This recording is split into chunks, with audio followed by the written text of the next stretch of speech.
प्रिय विद्यार्थियों, नमस्कार सभी को। आज आपका फिर से स्वागत है एक और नई वीडियो के अंदर। तो आज की इस वीडियो के अंदर अपने बात करने वाले हैं एमएस वर्ड के टॉप 35 क्वेश्चंस के बारे में। एमएस वर्ड के यानी आज 35 क्वेश्चंस के बारे में डिस्कस करने वाले हैं। और ये जो क्वेश्चंस अपने हैं तो वो यानी एमएस वर्ड 2019 के अकॉर्डिंग यानी आपके लिए लेकर आए हैं। तो वीडियो काफ़ी इंपॉर्टेंट होने वाली है। वीडियो को एक बार ज़्यादा से ज़्यादा शेयर कर दीजिए। और अपने जो आरएसएडी का एग्ज़ाम होने वाला है वो 22 दिसंबर को होने वाला है। जी हाँ, 22 दिसंबर 2024 को आरएसएटी का एग्ज़ाम होने वाला है। उसी एग्ज़ाम को ध्यान में रखते हुए अपने जो इंपॉर्टेंट क्वेश्चंस की सीरीज़ है वो कंटिन्यू चल रही है। और आज इस सीरीज़ का लगभग 7वां वीडियो है। इससे पहले अपने 6 वीडियो इस चैनल के ऊपर अपलोड कर दिए हैं। तो अगर आपने वो 6 वीडियो नहीं देखे हैं तो चैनल पर विजिट करके आप हमारे उन वीडियोज़ को भी देख सकते हो, क्योंकि उसके अंदर भी आपको काफ़ी इंपॉर्टेंट क्वेश्चंस हैं जो मिल जाएंगे। तो अभी अपने आज की इस क्लास को शुरू करते हैं। तो आज का जो फर्स्ट क्वेश्चन अपने को स्क्रीन के ऊपर दिखाई दे रहा है कि कौन सी फाइल एमएस वर्ड शुरू करती है। कौन सी फाइल है जो एमएस वर्ड शुरू करती है। तो ये आपने इसका आंसर बताना है। winword.exe है, word.exe है, msword.exe है या फिर word2003.exe है। तो इसका राइट आंसर आपका क्या हो जाएगा? Option number A. Option number A है वो इसका राइट आंसर हो जाएगा। एमएस वर्ड की फाइल को शुरू करने के लिए अपने विन वर्ड या तो अपने सीधा विन वर्ड का यूज करते हैं या फिर अपने क्या है यहाँ पर विन वर्ड या फिर WinWord dot E X E का यूज करते हैं। तो ऑप्शन नंबर ए है वो इसका राइट आंसर हो जाएगा, option number A. Next question है अपना, माइक्रोसॉफ्ट वर्ड 2019 में किस रिबन में टेबल इंसर्ट करने से संबंधित कमांड है। माइक्रोसॉफ्ट वर्ड 2019 के अंदर यानी किस रिबन में टेबल इंसर्ट करने से संबंधित कमांड है। तो होम से है, इंसर्ट से है, पेज लेआउट से है और रेफरेंसेस से है। तो हाँ जी, इसका आंसर क्या हो जाएगा कि टेबल इंसर्ट करने से संबंधित यानी कोई भी चीज़ अगर अपने एमएस वर्ड के अंदर इंसर्ट करनी है तो वो अपने कौन से टैब से करेंगे? वो अपने इंसर्ट टैब से करेंगे। यानी ऑप्शन नंबर बी इसका राइट आंसर हो जाएगा। ऑप्शन नंबर बी यानी इंसर्ट टैब से अपने टेबल को इंसर्ट कर सकते हैं। स्मार्ट आर्ट को यानी आप पिक्चर को इंसर्ट कर सकते हो, क्लिप आर्ट इंसर्ट कर सकते हो। कोई भी चीज़ अगर अपने इंसर्ट करनी है तो वो अपने इंसर्ट टैब से होगी। तो ऑप्शन नंबर बी इसका राइट आंसर हो जाएगा। नेक्स्ट क्वेश्चन है, डिफ़ॉल्ट रूप से एमएस वर्ड को कौन सा एक्सटेंशन दिया जाता है। डिफ़ॉल्ट रूप से एमएस वर्ड को कौन सा एक्सटेंशन दिया जाता है। तो .ext है, .docx है, .com है या फिर उपरोक्त सभी है। तो इसका राइट आंसर आपका हो जाएगा ऑप्शन नंबर बी यानी .doc और .docx। अगर आपसे 2003 और 2007 का एक्सटेंशन नेम पूछे तो क्या होता है? .doc होता है। और यही अगर आपसे 2010 से लेकर 2019 तक का पूछे तो इसका क्या हो जाएगा? .docx होता है। यानी एमएस वर्ड के दो तरीके के एक्सटेंशन नेम होते हैं। 2003 से 2007 का क्या होता है? .doc होता है। और 2010 से लेकर 2019 का क्या होता है? .docx होता है। तो ऑप्शन नंबर बी इसका राइट आंसर हो जाएगा, option number B. Next question है, नया डॉक्यूमेंट बनाने के लिए अपने क्या कर सकते हैं? नया डॉक्यूमेंट बनाने के लिए हाँ जी, तो यानी नया डॉक्यूमेंट बनाने के लिए आप फाइल टैब पर क्लिक करके, न्यू पर क्लिक करके बैकस्टेज व्यू के अंदर से भी बना सकते हो। और उपलब्ध टेम्पलेट में से ब्लैंक डॉक्यूमेंट पर क्लिक करके नई फाइल खोल सकते हो। Ctrl+N की को दबा के भी बना सकते हो। तो ऑप्शन नंबर डी यानी उपरोक्त सभी इसका राइट आंसर हो जाएगा, option number D. Next question है, एमएस वर्ड के संदर्भ में सामान्य कंटेंट का एक पत्र 100 प्राप्तकर्ताओं को भेजा जाना चाहिए। यदि प्रत्येक पत्र में व्यक्तिगत प्राप्तकर्ता का पता जोड़ना हो तो हम उपयोग करेंगे। यानी अगर आपने एक ही पत्र को 100 जनों के पास एक साथ भेजना है, 100 कैंडिडेट्स के पास एक साथ भेजना है, तो अपने किसका यूज करेंगे? तो इसका राइट आंसर आपका हो जाएगा option number B, mail merge. Option number B है वो इसका राइट आंसर हो जाएगा। मेल मर्ज की सहायता से आप एक ही पत्र को आप एक साथ 100 जनों के साथ भेज सकते, 100 जनों के पास भेज सकते हो और उसमें अपना व्यक्तिगत प्राप्तकर्ता का पता भी उसमें ऐड कर सकते हो। तो ऑप्शन नंबर बी इसका राइट आंसर हो जाएगा। नेक्स्ट क्वेश्चन है MS वर्ड 2019 में फाइंड एंड रिप्लेस फीचर का उद्देश्य क्या है। MS वर्ड 2019 में फाइंड एंड रिप्लेस फीचर का उद्देश्य क्या है। तो स्पेल चेकिंग है, फॉर्मेटिंग टेक्स्ट है, या विशिष्ट शब्दों या वाक्यांशों को सर्च करना है, या फिर हाइपरलिंक सम्मिलित करना है। तो इसका राइट आंसर आपका हो जाएगा ऑप्शन नंबर सी, विशिष्ट शब्दों या वाक्यांश को सर्च करना है। तो ऑप्शन नंबर सी इसका राइट आंसर है वो हो जाएगा। नेक्स्ट क्वेश्चन है ऑब्जेक्ट के चारों ओर टेक्स्ट रैप करने के लिए, ऑब्जेक्ट के चारों ओर टेक्स्ट रैप करने के लिए अपने क्या करेंगे। तो इसका आंसर आपने बताना है ऑब्जेक्ट को सिलेक्ट करें तथा रेंज ग्रुप में जाकर, बी नंबर ऑप्शन है पिक्चर फॉर्मेट या फॉर्मेट पोजीशन में जाकर, फॉर्मेट विद टेक्स्ट रैपिंग में जाकर आवश्यकता अनुसार, C number option A and B. तो इसका राइट आंसर आपका हो जाएगा ऑप्शन नंबर सी, एक और दो, यानी दोनों से ही आप कर सकते हो। तो ऑप्शन नंबर सी या तीन इसका राइट आंसर है वो हो जाएगा option number C. Next question है प्रिंट सेटिंग्स को मॉडिफाई करने के लिए, प्रिंट सेटिंग्स को मॉडिफाई करने के लिए अपने क्या करेंगे, फाइल प्रिंट पर क्लिक करेंगे, settings print all page drop down पर क्लिक करेंगे, या एक और दो दोनों, या फिर उपरोक्त में से कोई नहीं। तो इसका राइट आंसर आपका हो जाएगा ऑप्शन नंबर सी, एक और दो, एक और दो दोनों, यानी ऑप्शन नंबर सी है वो इसका राइट आंसर हो जाएगा। नेक्स्ट क्वेश्चन है आप माइक्रोसॉफ्ट वर्ड 2019 में लाइन स्पेसिंग कैसे बदल सकते हैं। आप माइक्रोसॉफ्ट वर्ड 2019 में लाइन स्पेसिंग को कैसे बदल सकते हैं। तो ऑप्शन नंबर ए है पेज मार्जिन को समायोजित करके, बी नंबर ऑप्शन है होम टैब में लाइन स्पेसिंग विकल्प का उपयोग करके, C number option font size बदलकर, और D number option paragraph style apply करके। तो आप माइक्रोसॉफ्ट वर्ड 2019 में लाइन स्पेसिंग को कैसे बदल सकते हैं। तो इसका राइट आंसर आपका हो जाएगा option number B, home tab में लाइन स्पेसिंग विकल्प का उपयोग करके, यानी अपने लाइन स्पेसिंग को बदल सकते हैं। तो ऑप्शन नंबर बी इसका राइट आंसर है वो हो जाएगा option number B. Next question निम्नलिखित में से कौन सी एंटिटी वर्ड प्रोसेसिंग से संबंधित नहीं है, यानी इनमें से कौन सी एंटिटी जो है वो वर्ड प्रोसेसिंग से संबंधित नहीं है, करेक्टर से नहीं है, वर्ड सेल्स या पैराग्राफ। तो इसका राइट आंसर आपका हो जाएगा option number C, cells. Cells जो एंटिटी है वो MS एक्सेल से संबंधित होती है, ये MS वर्ड के अंदर इस तरीके का कोई भी ऑप्शन यूज नहीं होता है।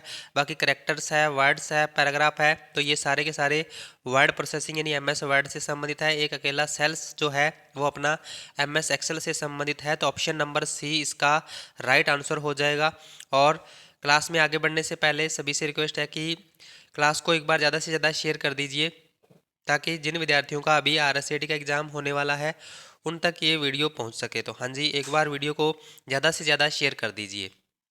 नेक्स्ट क्वेश्चन है गटर मार्जिन क्या है। गटर मार्जिन क्या है, तो ये आपको बताना है वह मार्जिन जो प्रिंटिंग करते समय बाईं ओर छोड़ा जाता है, बी नंबर ऑप्शन वह मार्जिन जो प्रिंटिंग करते समय दाईं ओर छोड़ा जाता है, सी नंबर ऑप्शन मार्जिन जो प्रिंटिंग करते समय पेज के बाईं ओर क्लिक करता है, डी नंबर ऑप्शन मार्जिन जो प्रिंटिंग करते समय पेज के बाहर और क्लिक करता है। तो इसका राइट आंसर आपका हो जाएगा, नहीं पेज के बाहर चारों तरफ अपने जो मार्जिन छोड़ते हैं वो गटर मार्जिन होता है।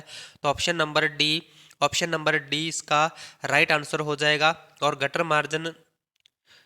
मार्जिन यानी बाईं ओर और टॉप साइड में छोड़ा जाता है। तो ये आपको ध्यान में रखना है, बाईं और टॉप साइड में छोड़ा जाता है, बाहर की ओर यानी छोड़ा जाता है। जैसे आपने बुक या कॉपी को इस साइड से, यानी जैसे लेफ्ट या टॉप से अपने अगर स्टेपलर करना है तो उसके लिए जो मार्जिन छोड़ा जाता है वो गटर मार्जिन कहलाता है। तो ऑप्शन नंबर डी इसका राइट आंसर हो जाएगा। नेक्स्ट क्वेश्चन है वर्ड 2019 में अंतिम क्रिया को पूर्ववत करने के लिए किस शॉर्टकट कुंजी का उपयोग किया जाता है। वर्ड 2019 में अंतिम क्रिया को पूर्ववत करने के लिए किस शॉर्टकट कुंजी का उपयोग किया जाता है। तो Ctrl+Z का, Ctrl+Y का, Ctrl+X का, या फिर Ctrl+C का। तो वर्ड 2019 में अंतिम क्रिया को पूर्ववत करने के लिए अपने Ctrl+Z का प्रयोग करते हैं। अंतिम क्रिया को पूर्ववत करने के लिए अपने Ctrl+Z का यानी Ctrl+Z यानी अंडू कमांड का अपने यूज करते हैं। तो ऑप्शन नंबर ए है वो इसका राइट आंसर हो जाएगा, option number A. Next question है क्विक एक्सेस टूल बार प्रदर्शित करता है। क्विक एक्सेस टूल बार जो है वो क्या प्रदर्शित करता है। आमतौर पर अक्सर उपयोग किए जाने वाले कमांड्स, बी नंबर ऑप्शन यह विभिन्न टैब पर कमांड को व्यवस्थित करके, सी नंबर ऑप्शन ये रिबन के शीर्ष पर मौजूद होते हैं और प्रत्यक्ष, डी नंबर ऑप्शन प्रदर्शित टैब पर संबंधित कमांड के समूह के। तो क्विक एक्सेस टूल बार क्या प्रदर्शित करता है? तो इसका राइट आंसर आपका हो जाएगा आमतौर पर अक्सर उपयोग किए जाने वाले कमांड्स, यानी ऑप्शन नंबर ए है वो इसका राइट आंसर हो जाएगा। नेक्स्ट क्वेश्चन है, एमएस वर्ड 2019 में वाटरमार्क विकल्प पाया जाता है। एमएस वर्ड 2019 में वाटरमार्क विकल्प कहाँ पर पाया जाता है? तो इंसर्ट टैब में instructions group, B number option insert tab links group, C number option design tab page background group और D number option page layout tab theme group. तो इसका राइट आंसर आपका हो जाएगा design tab page background group के अंदर, यानी ये पाया जाता है। तो ऑप्शन नंबर सी इसका राइट आंसर हो जाएगा। वाटरमार्क यानी पेज के बैकग्राउंड में अगर अपने धुंधला पार्ट सम्मिलित करना है, यानी फीकी पार्ट सामग्री को अगर अपने सम्मिलित करना है तो अपने यानी वाटरमार्क विकल्प का यूज करेंगे। तो ऑप्शन नंबर सी इसका राइट आंसर हो जाएगा। नेक्स्ट क्वेश्चन है, पहली बार एक डॉक्यूमेंट को सेव करने के लिए, पहली बार अगर आप एक डॉक्यूमेंट को सेव करना चाहते हो तो किसका यूज करोगे? क्विक एक्सेस टूल बार पर सेव बटन क्लिक करें, बी नंबर ऑप्शन बाय नेविगेशन भाग में फाइल को जिस स्थान पर, C number option file box में डॉक्यूमेंट के लिए एक नाम टाइप और डी नंबर ऑप्शन है उपरोक्त सभी। तो इसका राइट आंसर आपका हो जाएगा ऑप्शन नंबर डी उपरोक्त सभी, यानी ऑप्शन नंबर डी है वो इसका राइट आंसर है वो हो जाएगा।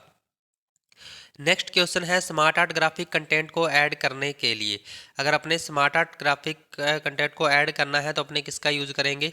तो स्मार्ट आर्ट जो होता है, अभी मैंने आपको बताया था, अभी अगर अपने कोई भी चीज़ डॉक्यूमेंट के अंदर क्रिएट करनी है तो अपने इंसर्ट टैब की सहायता से करेंगे। तो इसका राइट आंसर आपका हो जाएगा इंसर्ट स्मार्ट आर्ट को सिलेक्ट करें, लेआउट के प्रकार को सिलेक्ट करें, यानी ऑप्शन नंबर ए है वो इसका राइट आंसर हो जाएगा।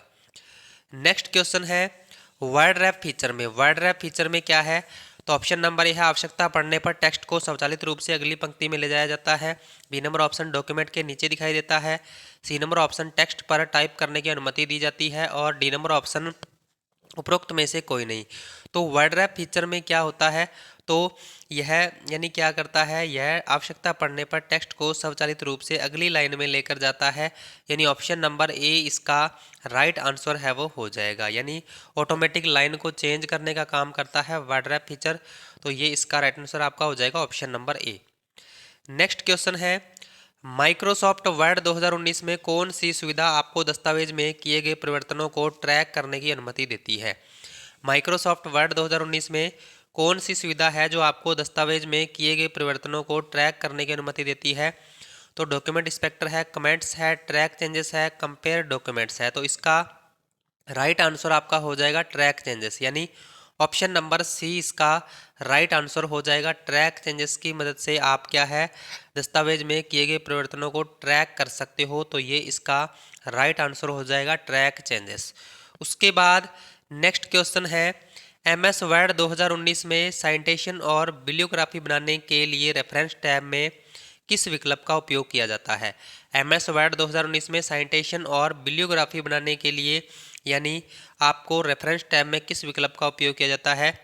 तो टेबल ऑफ कंटेंट्स का, फुटनोट का, साइटेशन और बिब्लियोग्राफी का और इंडेक्स का। तो इसका राइट आंसर आपका हो जाएगा ऑप्शन नंबर सी, साइटेशन और बिब्लियोग्राफी से अपने एमएस वर्ड 2019 में यानी साइटेशन और बिब्लियोग्राफी बना सकते हैं। तो ऑप्शन नंबर सी इसका राइट आंसर हो जाएगा। नेक्स्ट क्वेश्चन, माइक्रोसॉफ्ट वर्ड 2019 में किस रिबन में फॉन्ट फॉर्मेटिंग से संबंधित कमांड है? यानी फॉन्ट फॉर्मेटिंग से संबंधित यानी जो कमांड है वो किस रिबन के अंदर या किस टैब के अंदर आपको मिलते हैं? तो होम में मिलते हैं, इंसर्ट में मिलते हैं, पेज लेआउट में मिलते हैं या फिर रेफरेंसेस के अंदर मिलते हैं। तो इसका राइट आंसर आपका हो जाएगा ऑप्शन नंबर ए होम, यानी होम टैब के अंदर आपको यानी फॉन्ट फॉर्मेटिंग से संबंधित जो कमांड है वो मिलते हैं। तो ऑप्शन नंबर ए इसका राइट आंसर है वो हो जाएगा। नेक्स्ट क्वेश्चन है, एमएस वर्ड 2019 में डिफ़ॉल्ट फॉन्ट शैली क्या है? एमएस वर्ड 2019 में डिफ़ॉल्ट फॉन्ट शैली क्या है? तो एरियल है, टाइम्स न्यू रोमन है, कैलबरी है या फिर कुरियर न्यू है। तो एमएस वर्ड डिफ़ॉल्ट फॉन्ट शैली क्या होती है? कैलबरी होती है। तो इसका राइट आंसर आपका हो जाएगा ऑप्शन नंबर सी। और कई बार एग्जाम में इस तरीके से भी क्वेश्चन दे देता है कि एरियल और कैलबरी क्या है, एरियल और कैलिबरी क्या है। तो ये क्या है, एक प्रकार के फॉन्ट होते हैं। तो ये भी आपने ध्यान में रखना है, इस प्रकार का क्वेश्चन भी एग्जाम में पूछा जा सकता है। तो अभी इसका राइट आंसर आपका हो जाएगा option number C. Next question है, माइक्रोसॉफ्ट वर्ड 2019 में पेज का ओरिएंटेशन बदलने के लिए लेआउट टैब में किस विकल्प का उपयोग किया जाता है? माइक्रोसॉफ्ट वर्ड 2019 में पेज का ओरिएंटेशन बदलने के लिए लेआउट टैब में किस विकल्प का उपयोग किया जाता है? तो मार्जिन्स का, साइज का, ओरिएंटेशन का या फिर कॉलम्स का। तो यानी पेज का ओरिएंटेशन बदलने के लिए अपने किसका यूज करेंगे? पेज ओरिएंटेशन का यूज करेंगे। ऑप्शन नंबर सी इसका राइट आंसर हो जाएगा। और पेज ओरिएंटेशन दो प्रकार के होते हैं, एक तो होता है पोर्ट्रेट, और एक होता है लैंडस्केप। यानी पोर्ट्रेट और लैंडस्केप यानी पेज ओरिएंटेशन जो होते हैं वो दो प्रकार के होते हैं। तो ऑप्शन नंबर सी इसका राइट आंसर हो जाएगा। नेक्स्ट क्वेश्चन है, माइक्रोसॉफ्ट वर्ड 2019 में हेडर शब्द का तात्पर्य क्या है? माइक्रोसॉफ्ट वर्ड 2019 में हेडर शब्द का तात्पर्य क्या है? डॉक्यूमेंट की टॉप मार्जिन है। बी नंबर ऑप्शन शीर्षक और पृष्ठ संख्या के लिए डॉक्यूमेंट्स की शुरुआत में एक सेक्शन है। सी नंबर ऑप्शन शीर्षकों के लिए प्रयुक्त फॉन्ट शैली है। और डी नंबर ऑप्शन टेक्स्ट पर लागू होने वाली एक प्रकार की फॉर्मेटिंग है। तो हेडर शब्द का तात्पर्य क्या है? तो इसका राइट आंसर आपका हो जाएगा ऑप्शन नंबर बी, शीर्षक और पृष्ठ संख्या के लिए डॉक्यूमेंट की शुरुआत में एक सेक्शन है, यानी ऑप्शन नंबर बी है वो इसका राइट आंसर हो जाएगा। नेक्स्ट क्वेश्चन है, एक्सेल 2019 के सेल में टेक्स्ट को रैप करने का विकल्प आपको किस मेन्यू में मिलता है? एक्सेल 2019 के सेल में टेक्स्ट को रैप करने का विकल्प आपको किस मेन्यू में मिलता है? तो होम में मिलता है, इंसर्ट में मिलता है, फॉर्मूला में मिलता है या फिर रिव्यू में मिलता है। तो टेक्स्ट को रैप करने का जो विकल्प है वो आपको सेल टेक्स्ट को रैप करने का जो विकल्प है वो आपको होम टैब के अंदर मिलता है, यानी ऑप्शन नंबर ए इसका राइट आंसर हो जाएगा। टेक्स्ट को रैप कर सकते हो आप होम के अंदर, रैप टेक्स्ट एक ऑप्शन होता है इसके अंदर, इससे आप कर सकते हो। तो ऑप्शन नंबर ए इसका राइट आंसर हो जाएगा। नेक्स्ट क्वेश्चन है, परिपक्वता पर ब्याज का भुगतान करने वाली सुरक्षा के लिए अर्जित ब्याज वापस करने के लिए एमएस एक्सेल फंक्शन है। यानी परिपक्वता पर ब्याज का भुगतान करने वाली सुरक्षा के लिए अर्जित ब्याज वापस करने के लिए एमएस एक्सेल में कौन सा फंक्शन है? तो डीडीबीएम है, एक्रिन टीम है, आईएनटी एक्यूर्ड है और मिनी टाक है। तो इसके अंदर आपको जल्दी से जल्दी इसका आंसर बताना है। तो इसका आंसर क्या हो जाएगा? Eccrine team. तो यानी ऑप्शन नंबर बी है वो इसका राइट आंसर हो जाएगा। ब्याज का भुगतान वापस करने के लिए, अर्जित ब्याज वापस करने के लिए एमएस एक्सेल में इस फंक्शन का यूज किया जाता है। उसके बाद नेक्स्ट क्वेश्चन, आप एक्सेल में वर्तमान दिनांक कैसे प्रदर्शित करते हैं? आप एक्सेल में वर्तमान दिनांक कैसे प्रदर्शित करते हैं? तो इसका राइट आंसर आपने बताना है, टुडे है, डेट है, नाउ है या फिर टाइम है। तो इसका राइट आंसर आपका हो जाएगा ऑप्शन नंबर ए, यानी टुडे फॉर्मूले से आप क्या है वर्तमान दिनांक को आप प्रदर्शित कर सकते हो। तो ऑप्शन नंबर ए इसका राइट आंसर है वो हो जाएगा। नेक्स्ट क्वेश्चन है, एमएस एक्सेल 2019 में विंडोज़ को भागों में विभाजित करने के लिए किस मेन्यू विकल्प का उपयोग किया जाता है? यानी अगर अपने एमएस एक्सेल 2019 में विंडो को दो भागों में यानी डिवाइड करना है तो अपने किस मेन्यू विकल्प का प्रयोग करना है? तो ये आपको जल्दी से जल्दी बताना है। तो रिव्यू टैब के अंदर है या फिर पेज लेआउट में है, रिव्यू स्प्लिट है या फिर व्यू स्प्लिट है। तो इसका राइट आंसर आपका हो जाएगा option number D. Option number D है वो इसका राइट आंसर हो जाएगा। व्यू टैब के अंदर जाके और स्प्लिट के अंदर जाके आप यानी इसको चेंज कर सकते हो। तो ऑप्शन नंबर डी इसका राइट आंसर है वो हो जाएगा। नेक्स्ट क्वेश्चन है, एमएस एक्सेल में कौन सा फंक्शन नहीं है? एमएस एक्सेल में कौन सा फंक्शन नहीं है? मैक्स नहीं है, एवीजी नहीं है, एमआईएन नहीं है या फिर सम नहीं है। तो एमएस एक्सेल में कौन सा फंक्शन नहीं है? तो इसका राइट आंसर आपका हो जाएगा option number B, AVG. AVG जो फंक्शन है वो एमएस एक्सेल में नहीं है, क्योंकि एवरेज का फॉर्मूला यानी इस प्रकार से होता है, एवरेज का फॉर्मूला। तो यानी ये इसका राइट आंसर आपका हो जाएगा ऑप्शन नंबर बी। उसके बाद नेक्स्ट क्वेश्चन है, माइक्रोसॉफ्ट एक्सेल 2019 किस प्रकार का सॉफ्टवेयर है? माइक्रोसॉफ्ट एक्सेल 2019 जो है वो किस प्रकार का सॉफ्टवेयर है? वर्ड प्रोसेसर है, स्प्रेडशीट है, प्रेजेंटेशन सॉफ्टवेयर है या फिर डेटाबेस है? तो माइक्रोसॉफ्ट एक्सेल 2019 जो है वो किस प्रकार का सॉफ्टवेयर है? तो ये एक स्प्रेडशीट प्रोग्राम होता है, इलेक्ट्रॉनिक स्प्रेडशीट प्रोग्राम जिसको बोला जाता है। ऑप्शन नंबर बी इसका राइट आंसर हो जाएगा, option number B. Next question है, किसी निर्दिष्ट शर्त को पूरा करने वाली सेल की संख्या की गणना करने के लिए किस फंक्शन का उपयोग किया जाता है? किसी निर्दिष्ट शर्त को पूरा करने वाली सेल की संख्या की गणना करने के लिए किस फंक्शन का प्रयोग किया जाता है? तो काउंट है, सम है, इफ है या फिर काउंट इफ है। तो यानी किसी निर्दिष्ट सेल को पूरा करने वाले नहीं, सभी सेल्स को काउंट नहीं करना है, कुछ शर्त्स को पूरा करने वाली सेल को ही काउंट करना है। तो इसका राइट आंसर आपका हो जाएगा option number D, count if. Count if से आप क्या है, किसी निर्दिष्ट शर्त को पूरा करने वाली सेल की संख्या की गणना कर सकते हो आप। तो ऑप्शन नंबर डी इसका राइट आंसर हो जाएगा। नेक्स्ट क्वेश्चन है, हाईलाइट किया गया ड्रॉप डाउन हैंडल विकल्प प्रदान करता है। हाईलाइट किया गया ड्रॉप डाउन हैंडल जो है वो क्या विकल्प प्रदान करता है? ऑटो हाइड रिबन करता है, शो टैब एंड कमांड्स एक तथा दो दोनों हैं, उपरोक्त में से कोई नहीं। तो इसका राइट आंसर आपका हो जाएगा ऑप्शन नंबर सी, एक तथा दो, यानी ए एंड बी अपने कह सकते हैं, ए एंड बी, यानी ऑप्शन नंबर सी है वो इसका राइट आंसर है वो हो जाएगा। नेक्स्ट क्वेश्चन है, MS एक्सेल 2019 में आप डेटा को आरोही या अवरोही क्रम में कैसे पुनर्व्यवस्थित करते हैं? यानी अगर आपने डेटा को A to Z या फिर Z to A आपने शॉर्ट करना है तो आप किस से कर सकते हैं? तो ऑप्शन नंबर है डाटा फॉर्म से, डाटा टेबल से, डाटा शॉर्ट से या फिर डाटा सब टोटल से। तो हाँ जी, इसका राइट आंसर क्या हो जाएगा? डाटा शॉर्ट, यानी डाटा शॉर्ट कमांड की सहायता से आप यानी डेटा को आरोही या अवरोही क्रम में व्यवस्थित कर सकते हैं। तो ऑप्शन नंबर सी इसका राइट आंसर हो जाएगा। नेक्स्ट क्वेश्चन है, एक्सेल में कौन सा फंक्शन बताता है कि कितनी संख्यात्मक प्रविष्टियां हैं? एक्सेल में कौन सा फंक्शन ये बताता है कि कितनी संख्यात्मक प्रविष्टियां हैं? तो काउंट है, नम है, सम है या चेक नम है? तो हाँ जी, इसका राइट आंसर आपका हो जाएगा काउंट, यानी काउंट फॉर्मूले से आप क्या है ये पता लगा सकते हो कि कितनी संख्यात्मक प्रविष्टियां हैं जो कि शीट के अंदर है, यानी संख्याएं हैं। तो ये आप इसे काउंट फॉर्मूले से पता लगा सकते हो। तो ऑप्शन नंबर ए इसका राइट आंसर हो जाएगा।